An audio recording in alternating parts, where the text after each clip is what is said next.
Une jeune femme révise tranquillement ses examens. Deux officiers de police effectuent une patrouille de routine. Une famille tombe en panne d'essence en rentrant d'une fête. Leurs chemins vont se croiser. Pour le pire. Nous avions deux noms, mais un seul était bien réel. Et il fallait qu'on commence à chercher celui qui le portait vraiment. Il ne fait aucun doute que les pertes humaines auraient été conséquentes. Il n'a pas cherché à cacher qu'il était à Melbourne. Ils l'ont remarqué parce qu'il n'arrêtait pas de manger des sucettes. Il avait bien relevé le capot, mais il ne s'intéressait pas du tout au moteur. Il avait sans aucun doute un rapport avec tout ça, mais il pouvait aussi être la cible.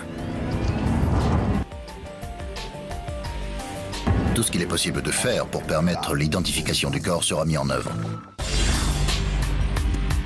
Bonjour. Soyez les bienvenus sur ce plateau pour une nouvelle enquête impossible inédite. Des terroristes organisent dans ses moindres détails un attentat à Melbourne. Selon leur plan, les dégâts devraient être considérables et le nombre de victimes élevé. Mais ils commettent deux erreurs. Ils utilisent un détonateur doté d'un mécanisme très sophistiqué et ils confient à un novice le soin de le déclencher. En mettant à contribution la plupart des techniques médico-légales, les experts parviendront-ils à démanteler la filière et à arrêter les comploteurs avant qu'ils ne quittent le pays? On venait de finir de régler des questions de licence dans un hôtel sur Punt Road. On parlait avec le gérant devant l'entrée quand j'ai entendu une explosion terriblement puissante.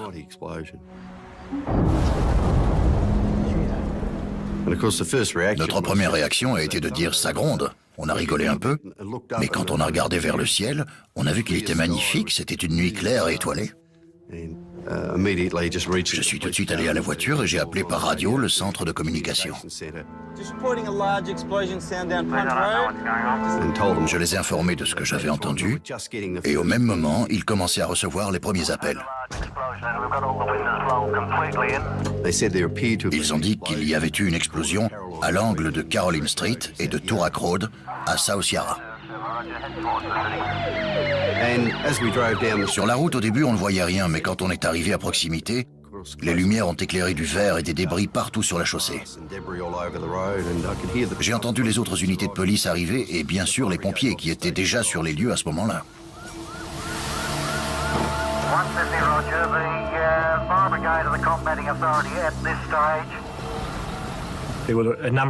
Il y avait plusieurs feux. Beaucoup de magasins avaient subi des dégâts considérables. L'hélicoptère survolait les lieux pour éclairer. Sur la fréquence de la police, on entendait différentes versions. Certains suggéraient qu'il s'agissait d'une explosion due au gaz et d'autres d'une bombe.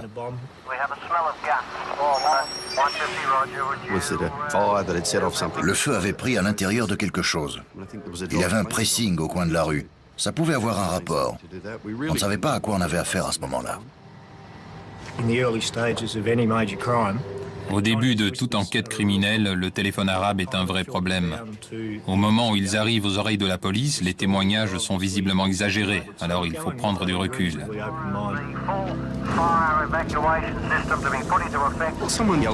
Quelqu'un a hurlé qu'il y avait une personne dans l'allée, et j'ai distingué la silhouette de quelqu'un dans les flammes. On s'est précipité vers la jeune femme qui était en état de choc.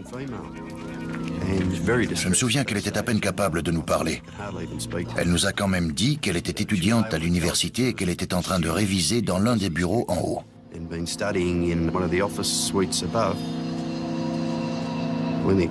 Quand l'explosion a eu lieu en dessous, sans comprendre ce qui se passait, elle a fui le bâtiment et s'est réfugiée dans l'allée où nous l'avons trouvée.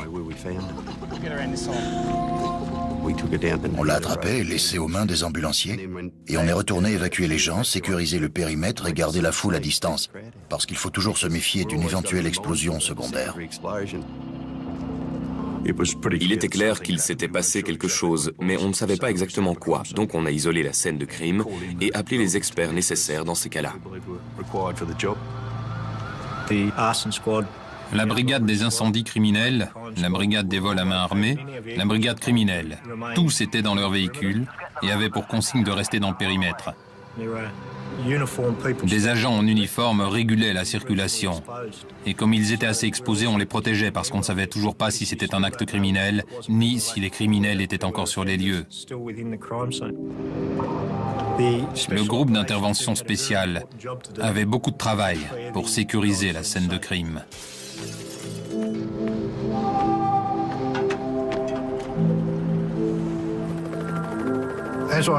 En m'approchant du bâtiment, j'ai observé une grande quantité de débris venant de la structure elle-même.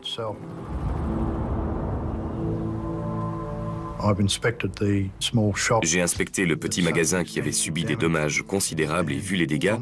Je pouvais assurer avec certitude que l'explosion s'était produite derrière le magasin, car tous les débris avaient été propulsés vers Caroline Street.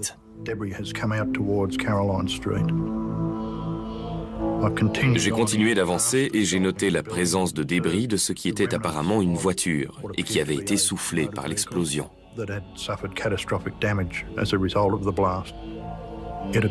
La voiture avait dû se trouver soit au-dessus, soit juste à côté de l'explosion.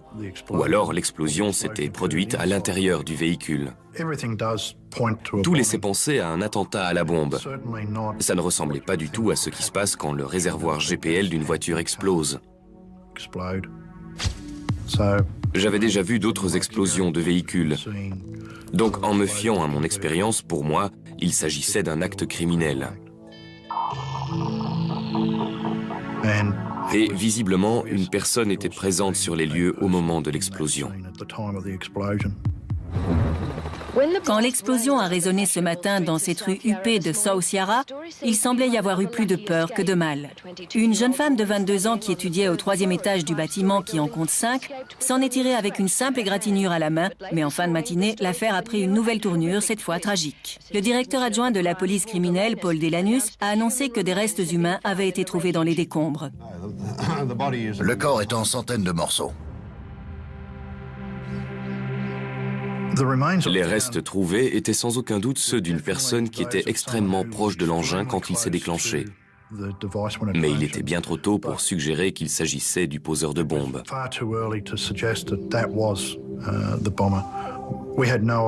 On n'en savait rien, il pouvait s'agir de la cible.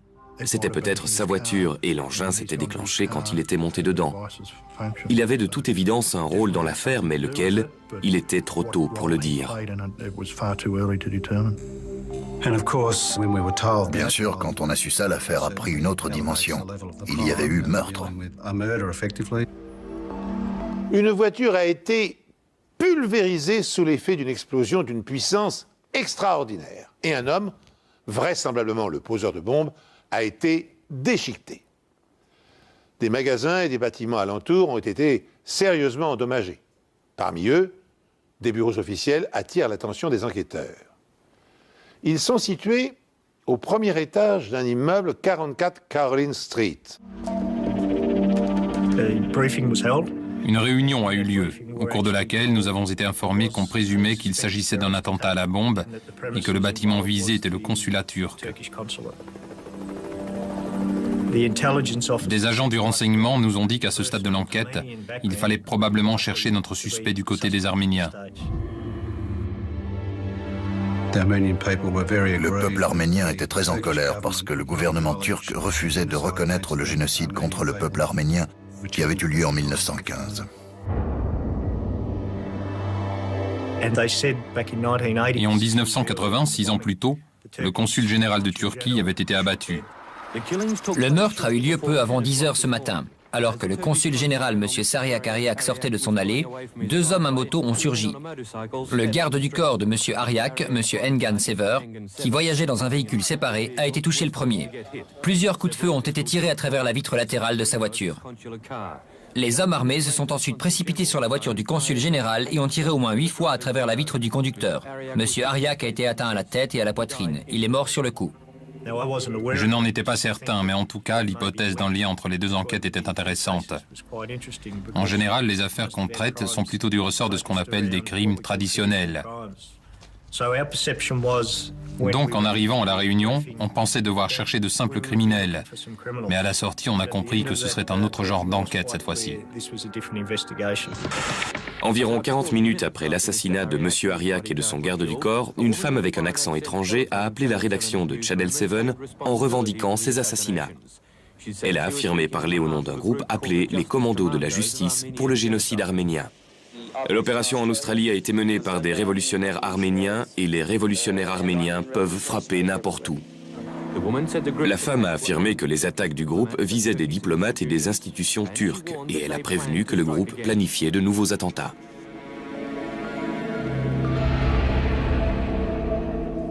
Quand on est arrivé au premier étage qui abritait les bureaux du consulat turc, les dégâts étaient sévères, plutôt extrêmes.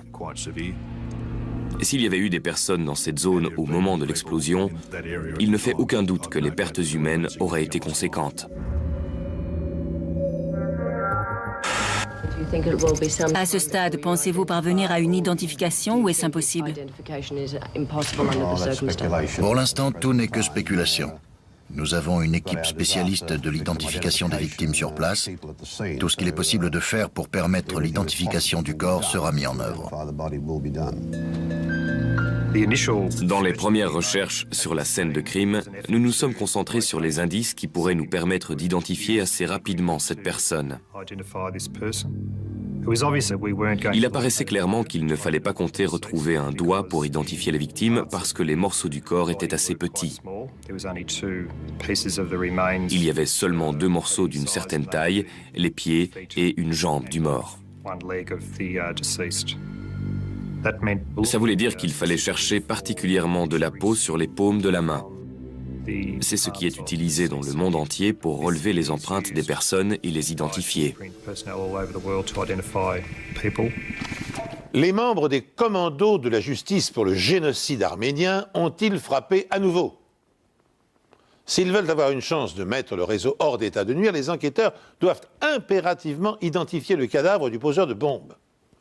Tandis que les experts recueillent des parcelles de sa peau, des techniciens de scène de crime découvrent dans les décombres un indice prometteur. Dans les tonnes de gravats enlevés et examinés, on a retrouvé des fragments du détonateur et du mécanisme de retardement. C'était un détonateur au mercure. C'était un dispositif assez sophistiqué. Les choses devaient se dérouler ainsi. La bombe devait d'abord être armée, après il fallait mettre le détonateur au mercure dans la bonne position, et d'ailleurs il ressemblait à un dispositif anti-parasite. Donc si quelqu'un le déstabilisait ou déplaçait le véhicule, cela activait la bombe. Nous pensions que les restes humains trouvés sur la scène de crime étaient en fait ceux du poseur de bombes. Il est très probable que cette personne n'ait pas su comment le dispositif fonctionnait en détail. En d'autres termes, ce n'était probablement pas elle qui l'avait fabriqué. Celui qui avait fabriqué cet engin aurait dû savoir qu'il fallait le placer sur une surface plane. Donc la personne qui a posé cette bombe n'était probablement qu'un messager.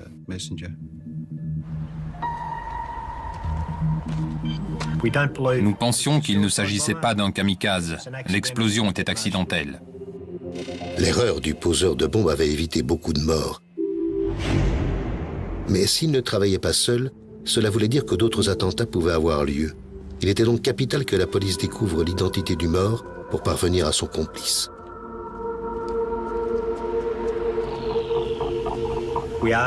Nous avons demandé aux agents qui ont tenu cette réunion à notre intention de quel côté nous devions commencer par chercher.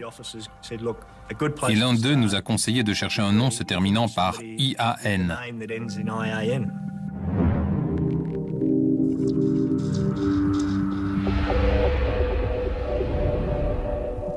Une voiture a explosé dans un parking sur les locaux du consulat de Turquie. Le poseur de bombe a été tué par la détonation prématurée. Rien n'a résisté au souffle de l'explosion. Les restes de la voiture ont été propulsés dans les allées de chaque côté de la structure. L'un des membres du groupe d'intervention spéciale nous a contactés. Ils avaient retrouvé une plaque d'immatriculation abîmée. Ça nous a donné une première direction à suivre. On a fait les vérifications habituelles pour savoir à qui appartenait le véhicule et ça nous a donné une adresse dans Mortimer Street, à Heidelberg. Bien sûr, à ce stade, on ne savait pas si les propriétaires de cette voiture étaient impliqués, ni s'il s'agissait effectivement du véhicule piégé. Nous avons décidé de nous rendre directement à cette adresse parce que c'était notre piste la plus sérieuse à ce moment-là. On y est allé et on a parlé aux gens qui habitaient là. Il se trouve qu'ils avaient mis une annonce pour vendre leur voiture et vers midi le samedi précédent l'attentat, un homme était venu, avait jeté un œil rapide sur la voiture et l'avait achetée et était reparti avec. Malheureusement, les vendeurs ne pouvaient pas nous donner beaucoup d'informations. La seule description qu'ils ont pu nous donner de l'homme à qui ils avaient parlé est qu'il était de type oriental. Il n'avait ni nom ni adresse. Il devait régler la paperasserie plus tard. Donc la piste ne nous menait pas bien loin.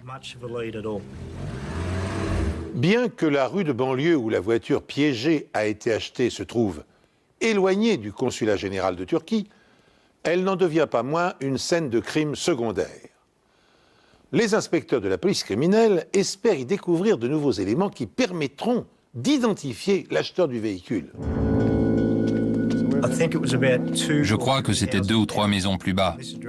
J'ai demandé aux occupants de cette maison s'ils avaient vu quelque chose d'inhabituel ce jour-là, et ils ont répondu que oui.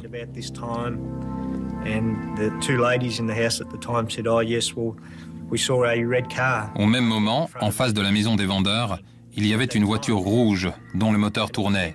C'était un détail intéressant. Normalement, on ne remarque pas ce genre de choses. Mais l'une des filles attendait que son amie vienne la chercher. Et quand elle a entendu la voiture devant la maison, c'était une rue tranquille, elle a cru que c'était lui. Ce n'était pas le cas, mais elle s'est dit qu'elle devait rester dehors pour l'attendre.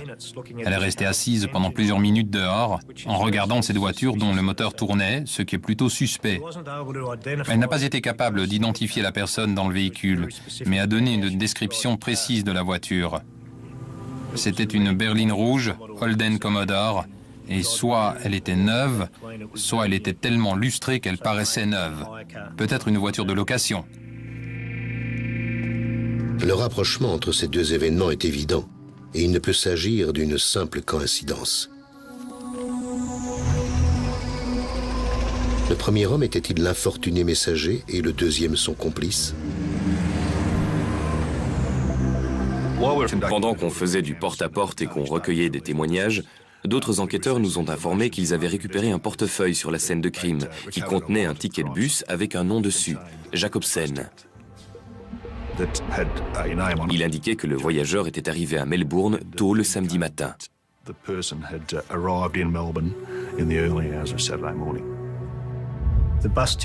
Le ticket mentionnait un voyage retour et M. Jacobsen avait un siège réservé dans le car qui retournait au même moment à Sydney. Alors on s'est débrouillé pour intercepter le car et comme prévu, le siège de M. Jacobsen était vide. Cela nous laissait penser que la personne qui avait ce billet au nom de Jacobsen était bien la personne tuée par la bombe. Mais en achetant son billet pour Sydney, le mystérieux monsieur Jacobsen n'a laissé aucune coordonnée. Faute de mieux, les enquêteurs s'en remettent à leur instinct. Celui qui se fait appeler Jacobsen serait-il aussi le loueur de la Holden Commodore rouge? On pensait que la voiture rouge était une voiture de location. Alors on s'est dit, allons voir les loueurs de voitures aux alentours de la gare routière. Chez un loueur à bas prix, j'ai demandé s'ils avaient loué des Commodore rouges. Ils n'ont fait aucune histoire pour nous montrer leur dossier. Il n'y en avait pas énormément, si je me souviens bien, mais en les feuilletant, je suis tombé sur le nom Levon Demirian, parmi les derniers. Il m'a sauté aux yeux parce que ce nom se terminait en Yann, et c'était vraisemblablement un nom arménien. Là, on tenait notre premier indice concret. On avait une piste avec le nom d'un suspect. L'autre nom, Jacobsen, n'était qu'un nom sur un registre. On avait donc deux noms, mais un seul était bien réel et il fallait qu'on commence à chercher celui qui le portait vraiment. Évidemment, on a pensé que Jacobsen et Demirian pouvaient être une seule et même personne, mais on n'en était pas sûr. C'était encore trop tôt pour le dire. On savait qu'il y avait une personne décédée avec un ticket de bus dans sa poche au nom de Jacobsen. Et on avait une personne, apparemment d'origine arménienne, qui avait loué cette voiture. On commençait à mieux cerner tout ça, et on était assez confiants sur le fait qu'on avait peut-être identifié le coupable.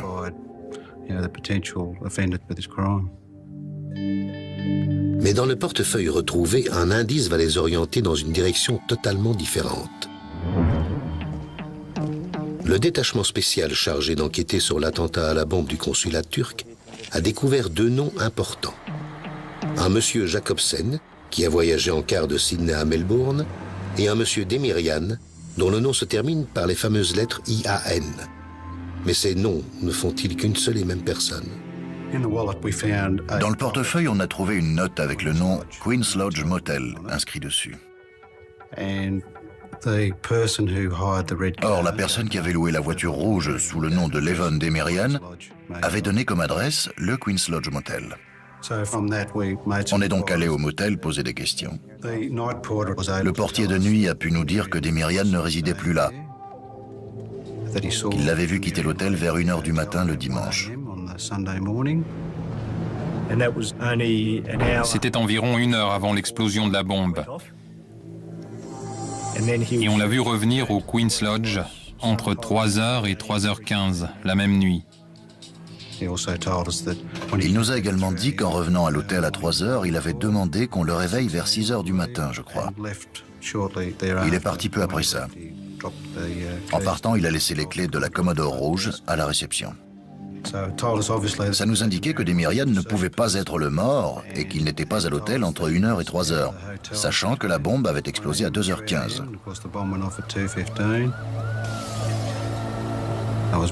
Pour moi, cela constituait une preuve vraiment cruciale. Nos recherches ont révélé que Levon Demirian résidait en Nouvelle-Galles du Sud. Il n'y avait aucun casier judiciaire à ce nom, ni dans l'État de Victoria, ni en Nouvelle-Galles du Sud. Mais les agents du renseignement avaient établi qu'il était impliqué dans des organisations liées au groupe arménien.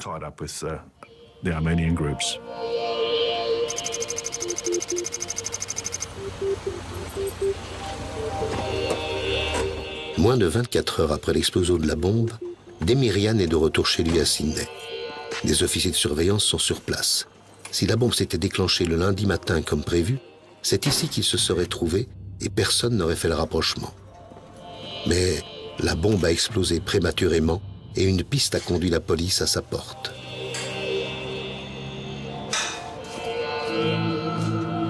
Levon Demirian est-il impliqué dans l'affaire? C'est probable. Il appartient à une organisation arménienne et son emploi du temps à Melbourne le rend également suspect. Néanmoins, pour que les policiers puissent le relier à l'attentat, ils doivent parvenir à identifier rapidement le poseur de bombe.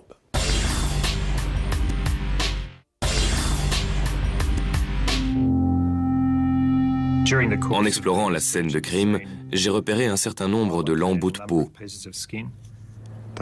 Ils étaient dans l'allée nord, derrière le bâtiment du consulat turc. Ils faisaient à peine la taille d'une pièce de 5 ou 10 cents.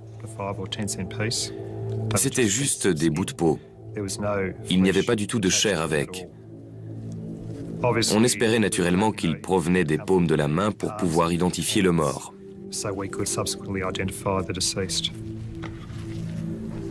Il n'a pas été difficile d'obtenir une empreinte.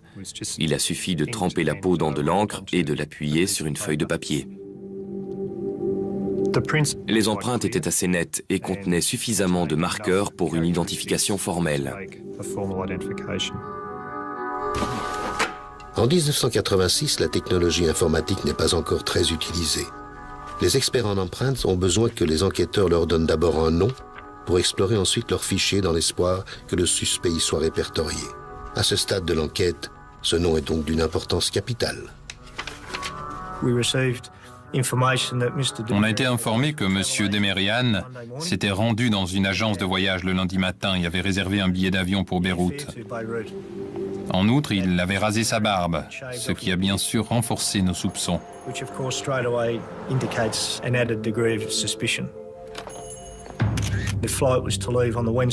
Le vol réservé en question était pour le mercredi 26 au matin. On était lundi après-midi, on était tous très fatigués. La plupart d'entre nous n'avaient pas dormi depuis le samedi matin. Mais on savait que notre principal suspect s'apprêtait à quitter le pays. Il fallait absolument qu'on identifie la personne qui était morte. Alors on a concentré tous nos efforts là-dessus. Il nous fallait en apprendre le plus possible sur Levon, en particulier pour trouver ses complices et rechercher parmi eux quelqu'un qui avait disparu. Les différentes agences de renseignement et enquêteurs en Nouvelle-Galles du Sud ont suggéré qu'il pouvait s'agir d'un ami très proche de Demerian, un certain Agob Levonian. Les enquêteurs nous ont transmis le nom d'Agob Levonian pour faire une vérification avec les empreintes obtenues grâce aux morceaux de peau. Nos recherches n'ont rien donné. Ces empreintes n'avaient pas été enregistrées dans ce pays.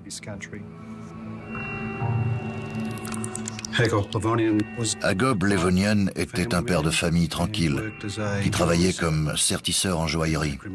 Il n'avait pas de casier judiciaire. Nous avons parlé à ses collègues qui, en gros, ont corroboré ce qu'on savait déjà, à savoir que c'était un homme assez affable, paisible, mais juste avant l'attentat, il s'était montré légèrement agité.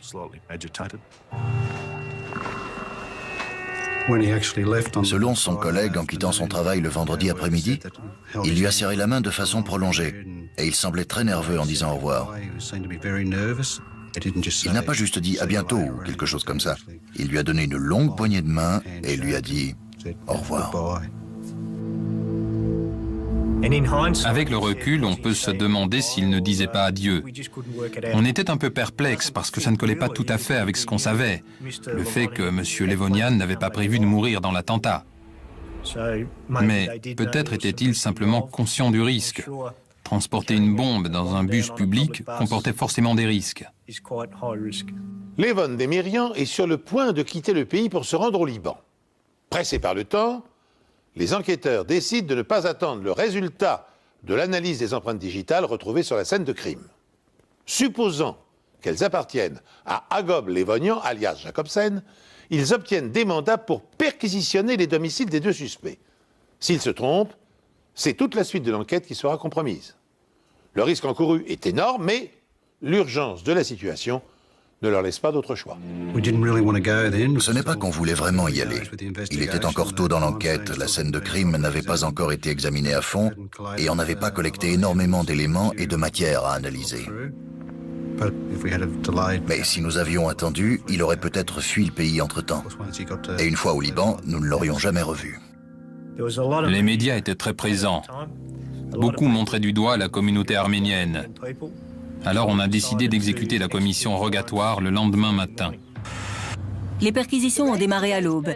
Des dizaines de policiers de Nouvelle-Galles du Sud et de Victoria et d'agents fédéraux ont convergé vers 3 adresses au nord de Sydney et une à Canberra. Leur objectif, arrêter un groupe d'Arméniens soupçonnés d'avoir commis un attentat à la bombe dimanche dernier au consulat de Turquie sur Toorak Road.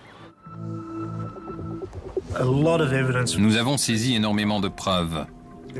Il y avait un petit cahier avec dedans l'adresse du consulat turc à Melbourne, 44 Caroline Street, avec le nom des membres du personnel. Nous avons trouvé beaucoup de gadgets et de composants, de fils qui étaient similaires à ceux utilisés pour la bombe à Melbourne. Dans un tiroir, on est tombé sur une note d'un restaurant, le Pitt Restaurant. Et dessus figurait le nom du Queen's Lodge Motel et un numéro de téléphone. Dans le coin en bas à droite était inscrit le numéro 13. Ce qui était important là-dedans, c'est que dans le portefeuille découvert sur la scène de crime se trouvait le double de cette facture. Je crois qu'à ce moment-là, on a été soulagés parce qu'avec ce document, on a eu le début de connexion qui nous manquait. Une autre unité de police a perquisitionné ce restaurant de Lane Cove appartenant à l'un des Arméniens d'Epping, saisissant des documents et d'autres objets. La police scientifique explore maintenant les lieux pour trouver un lien avec la bombe de Melbourne. Les détonateurs et les explosifs étaient les mêmes que ceux utilisés dans la bombe à Melbourne. En fouillant le restaurant, nous sommes tombés sur un catalogue de vacances dans lequel était entouré l'hôtel Queen's Lodge. C'était une preuve de plus reliant l'Evon Demirian aux explosifs et au Queen's Lodge Motel. Cet après-midi, 3 mandats d'extradition ont été émis par l'État de Victoria à l'encontre de l'Evon Demirian, 34 ans, vivant à Epping. Il paraîtra demain devant le tribunal central de Sydney pour répondre de 3 accusations. Conspiration avec intention de nuire à autrui, dommages volontaires sur des biens et usage d'une substance explosive. Il a été emmené en détention. Peu après, je l'ai interrogé. Levon a admis qu'il était à Melbourne à l'heure du crime. Il a admis devant moi avoir loué la voiture rouge, payé avec sa carte bleue et s'être rendu avec Agob à Heidelberg pour acheter la Torana blanche.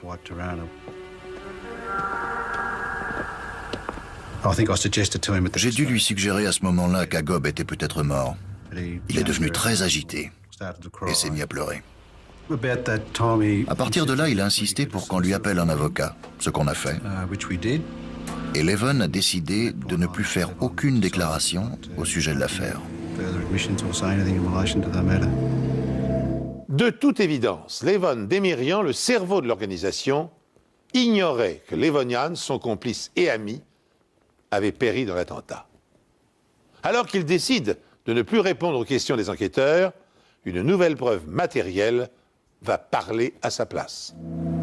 Durant la perquisition au domicile de Demirian, on a trouvé dans la corbeille à papier un duplicata du reçu de carte bleue pour le restaurant. Au dos figuraient 3 adresses.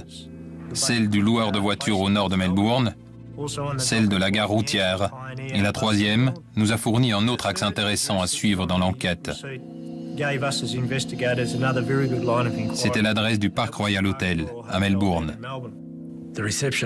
Le réceptionniste du Park Royal Hotel a pu nous dire qu'une personne du nom de Levon Demirian avait réservé une chambre à son nom et qu'il avait payé pour la chambre le dimanche matin après l'attentat. Nous avons aussi découvert que la note de Levon comprenait repas et boissons. Le manager du restaurant nous a indiqué que Levon Demirian y avait mangé la veille de l'attentat, le samedi. Et quand on a parlé à un serveur de service ce jour-là, il a identifié Agob Levonian comme étant l'homme qui était avec lui. Ça établissait clairement que Demirian et Levonian étaient bien ensemble le samedi midi avant l'attentat. Bien que ce soit Demirian qui ait réservé la chambre, notre conviction était que celui qui l'avait occupé était en fait ce monsieur Jacobsen, ou en réalité Agob Levonian. Les recherches sur la scène de crime ont permis de trouver un tout petit morceau de clé dans les décombres d'environ 1 centimètre, là où se trouvait la bombe. Il correspondait exactement aux clés utilisées au Park Royal Hotel. C'était une preuve circonstancielle de plus qui reliait Demirian à Levonian et à la bombe.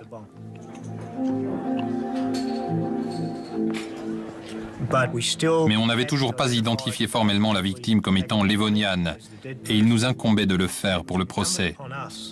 Si on voulait que Levon Demirian soit inculpé, il nous fallait prouver qu'il s'agissait d'Agob Levonian pour que le jury puisse dire que ces 2 hommes avaient conspiré pour commettre cet attentat à la bombe. Au domicile de Levonian, une veste de sa penderie correspondait à un échantillon de tissu prélevé sur la scène de l'attentat. Ce qui créait un lien avec la personne qui portait le pantalon coordonné à la veste trouvée chez Levonian.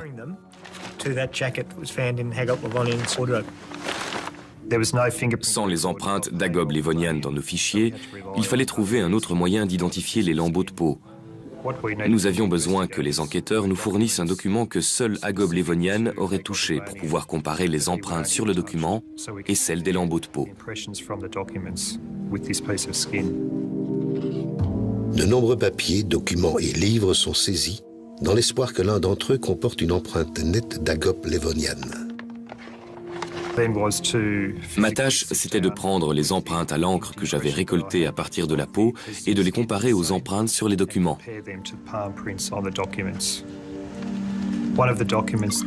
L'un des documents saisis dans la perquisition était un grand facturier. Il y avait de bonnes empreintes de paume sur l'arrière des pages des factures parce qu'il était assez épais, et donc, pour le maintenir ouvert, il fallait appuyer sur les pages avec force.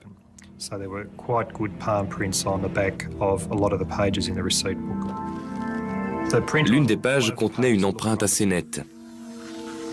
Quand j'ai regardé de près, j'ai compris que le lambeau de peau que j'avais trouvé dans l'allée portait la même empreinte que celle qui était au dos de ce livre de facturation. Il était le seul à utiliser ce facturier. Par conséquent, la personne qui avait explosé avec cette bombe était effectivement Agob Levonian. En 72 heures, les enquêteurs sont parvenus à identifier formellement le poseur de bombes et à réunir un nombre impressionnant de preuves indirectes reliant Levonian à Demirian, les auteurs de l'attentat. Le témoignage d'un garçon de 8 ans, très observateur, va leur permettre de corroborer leurs informations et de boucler définitivement l'enquête. Le 22 novembre, une famille s'est rendue à une fête à la campagne. Ils en étaient repartis tard le soir ou plutôt tôt le lendemain matin. Au retour, leur voiture est tombée en panne d'essence. J'étais dans la voiture avec ma mère. Mon père avait vu une station essence un peu avant dans la rue. Alors il y est parti à pied. Il s'était mis en route quand une Torana blanche s'est arrêtée, égarée juste derrière notre voiture. Un homme en est descendu. Il a ouvert le capot comme s'il avait une panne. Il était plutôt bien habillé, les cheveux raides et longs, à peu près jusqu'aux oreilles. Il portait des lunettes et il avait la peau mate. Je pense qu'il était d'origine étrangère. J'ai trouvé ça étrange parce qu'il avait relevé le capot, mais il ne s'intéressait pas du tout au moteur. Et pas longtemps après, une autre voiture est arrivée dans la direction opposée, a fait demi-tour et s'est garée directement derrière la voiture blanche.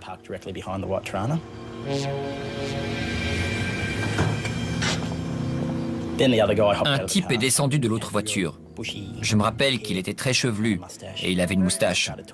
Ils ont commencé à parler. Je ne comprenais pas ce qu'ils disaient. Ils devaient parler dans une langue étrangère. Moi et ma mère, on était lancés dans un jeu à ce moment-là. C'est sûrement à cause de ça que je me rappelle autant de choses. Je me souviens qu'on a parlé de la plaque d'immatriculation, une plaque en noir et blanc. Et dessus, il y avait écrit Victoria. Et elle comportait 2 4. Je savais de quel modèle de voiture il s'agissait parce qu'à l'époque, ma grand-mère avait la même. Mon père est revenu de la station essence et je me souviens avoir regardé les 2 types qui se tenaient derrière le capot de la voiture blanche. Le conducteur de la voiture blanche montrait à l'homme de l'autre voiture quelque chose dans le coffre. Mon père a versé l'essence, mais ça n'a pas suffi à la faire démarrer. Alors il est retourné à la station. Et cette fois, je suis allé avec lui. Elle devait être à 2 ou 3 pâtés de maison. Arrivé à la station, je me souviens avoir entendu une explosion, sans y faire très attention sur le coup. Ça pouvait être n'importe quoi. On a pris assez d'essence et on est retourné à la voiture. Les 2 hommes étaient partis.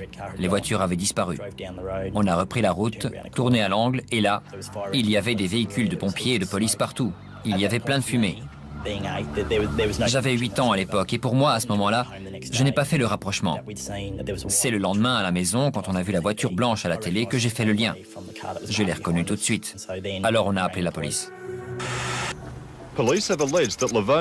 La police pense que Levonian et son commanditaire de Sydney, Levon Demirian, ont placé la bombe sous le consulat dans Caroline Street et que Levonian a été pulvérisé dans l'explosion. La voiture piégée était un modèle Torana blanc acheté la veille. Aujourd'hui, une famille a affirmé à l'audience préliminaire de Demirian avoir vu une voiture similaire à South Yarra quelques minutes seulement avant l'explosion. La sincérité de ce garçon de 8 ans était indéniable. Vous pouviez voir qu'il disait la vérité. Il n'avait aucune raison de mentir. Il se rappelait la plaque qui contenait 24 et effectivement, la voiture de la bombe avait les numéros 440 dans son immatriculation. Il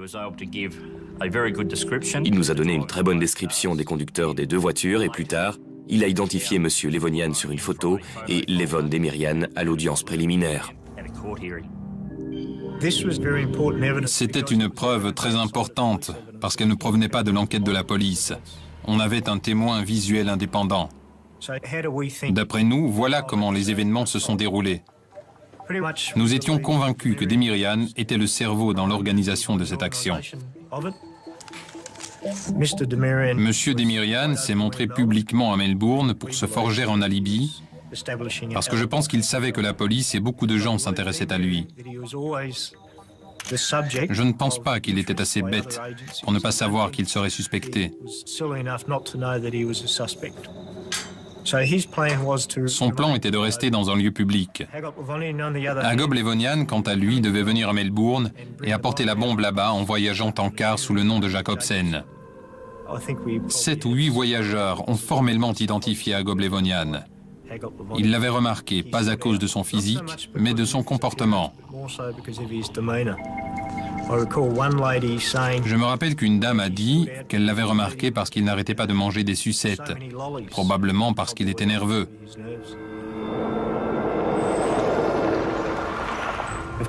Bien sûr, Levon Demirian a admis avoir loué la Commodore rouge et être allé chercher Agop Levonian à la gare routière. Les inspecteurs sont convaincus qu'après avoir acheté la Torana, les deux hommes ont déjeuné ensemble. C'est probablement en sortant du restaurant qu'ils ont échangé leur voiture. Demirian a alors confié à son ami Agop Levonian le soin de transporter la bombe devant le consulat de Turquie et d'amorcer le détonateur. Ensuite, Agop a pris la Torana blanche et l'a garée derrière le consulat turc. Lorsqu'il est descendu de la voiture, il est allé à l'arrière du véhicule. Ensuite, Agop Levonian a placé la bombe dans le sac sur la banquette arrière, mais il ne l'a pas posée à plat. Ou plutôt, il l'a posée à plat, mais la banquette n'était pas une surface plane. Dès qu'il a installé le détonateur dans la bombe, comme la surface n'était pas plane, elle a explosé. Finalement, c'est la sophistication de la bombe, gage supposé de son efficacité, qui permettra à la police d'assembler les pièces du puzzle. Si Levonian n'avait pas fait une erreur avec le détonateur, l'affaire n'aurait peut-être jamais été résolue. Demirian a été inculpé de meurtre, conspiration en vue de nuire à autrui et destruction de biens. Il y a 20 ans, il n'y avait pas de chef d'accusation spécifique au terrorisme. Les charges retenues étaient donc uniquement liées à ces crimes. Au terme de 13 jours de procès, le procureur de la Couronne a accusé Levon Demirian et son ami Agop Levonian d'avoir conspiré pour faire sauter le consulat turc pour protester contre le refus des Turcs de reconnaître le génocide arménien. La défense de Demirian, David Galbali, a prétendu que son client avait été trompé par son meilleur ami et ne savait rien de son plan de faire exploser le consulat. Le jury, composé de 6 hommes et 6 femmes, a commencé à délibérer juste avant midi aujourd'hui et peu avant 17h, son président a indiqué qu'il était parvenu à un verdict. Coupable pour les charges de conspiration et meurtre. Demirian devra purger une peine de 25 ans de prison. Les 10 ans pour conspiration seront confondus dans cette peine. Monsieur Justice Kay a adressé une mise en garde explicite à tous ceux qui seraient tentés de conspirer en vue de commettre des actes de terrorisme. Levon Demirian a fait appel de la sentence. La condamnation pour conspiration a été confirmée, mais celle du meurtre de son meilleur ami ayant été abandonnée, sa peine a été réduite à 10 ans de détention. Peine qu'il purge toujours dans un quartier de haute sécurité. À la suite de cette affaire, la législation australienne a considérablement alourdi les charges retenues contre les auteurs d'actes terroristes. Sachez encore, pour l'anecdote, que si vous visitez un jour le musée de la police de Victoria, vous pourrez y découvrir des débris divers récupérés sur le site de l'explosion. Ainsi se termine cette émission.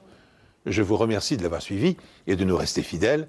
Je vous donne rendez-vous bientôt sur cette antenne pour une nouvelle enquête impossible.